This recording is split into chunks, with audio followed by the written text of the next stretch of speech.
নমস্কার প্রিয় দর্শক বন্ধু, আপনাদের সকলকে সম্পূর্ণা অ্যান্ড সোমাস কিচেনে আরও একবার স্বাগত জানাই। আজকে আমি আপনাদের জন্য ছোলার ডাল আর নারকেল দিয়ে কিভাবে কলার থোড় রান্না করতে হয় তার রেসিপিটি নিয়ে এসেছি। তার জন্য এখানে আমি দুটো থোড় নিয়েছিলাম, সেটাকে এইভাবে কেটে কুচিয়ে নিয়েছি। দুটো মিডিয়াম সাইজের আলু ছোট ছোট টুকরো করে নিয়েছি, অল্প একটু বেগুনের টুকরো করে নিয়েছি। 200 গ্রামের মতো ছোলার ডাল 1 ঘন্টা জলে ভিজিয়ে রেখে দিয়েছি এখানে আমি। এদিকে কিছুটা আদা বাটা নিয়েছি, কিছুটা নারকেল কুচো করে নিয়েছি, একটা বড় সাইজের টমেটো কুচো করে নিয়েছি।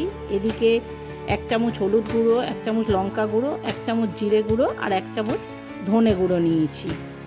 এবারে আমি গ্যাসে কড়াই বসিয়ে কড়াতে পরিমাণ মতো তেল দিয়ে দিলাম। তেলটা যেই একটু সামান্য গরম হবে তখন এখানে সেই কুচো করে রাখা নারকেলের টুকরোগুলো দিয়ে দেবো। এটা সামান্য একটু নাড়াচাড়া করে এরকম হালকা ভেজে আমি নারকেলগুলো তুলে নিয়েছি। অন্যদিকে ছোলার ডালটা 80% সেদ্ধ করতে আমি বসিয়ে দিয়েছি।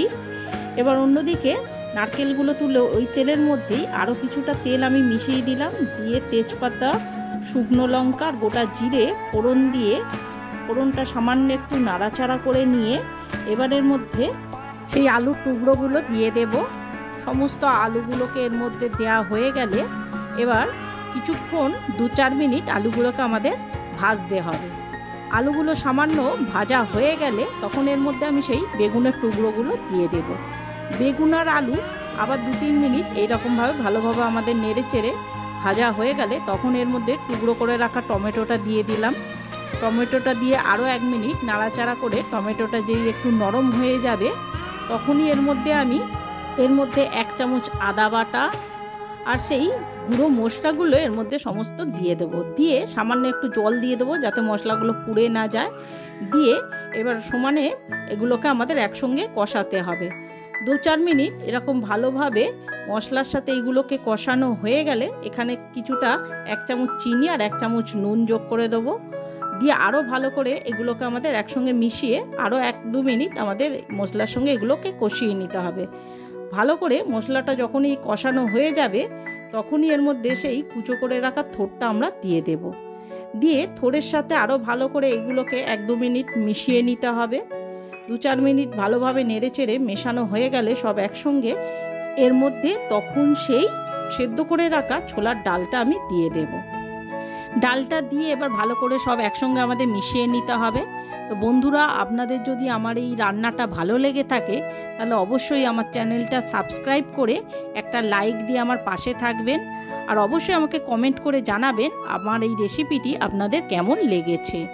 তো এখানে সব কিছু মিশিয়ে নিয়ে কিছুটা সামান্য পরিমাণ জল অ্যাড করে দিয়ে আমি এখানে কিছুক্ষণের জন্য আমি চাপা দিয়ে দেব।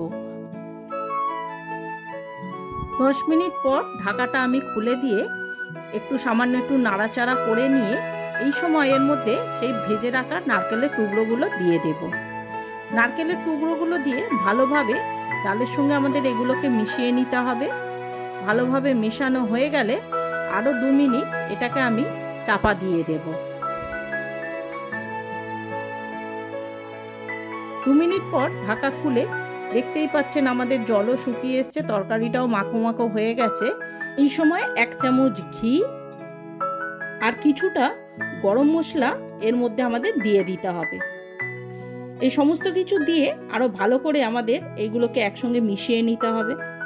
সমস্ত কিছু ভালোভাবে মেশানো হয়ে গেলে আমাদের দেখতেই পাচ্ছেন থোড় রান্না কমপ্লিট হয়ে গেছে। এটা এবার গরম গরম ভাত কিংবা গরম রুটির পাতে জাস্ট জমে যাবে। এটা দেখতে যেমন লোভনীয় হয়েছে, এটা খেতেও তেমন দুর্দান্ত স্বাদের হয়ে থাকে।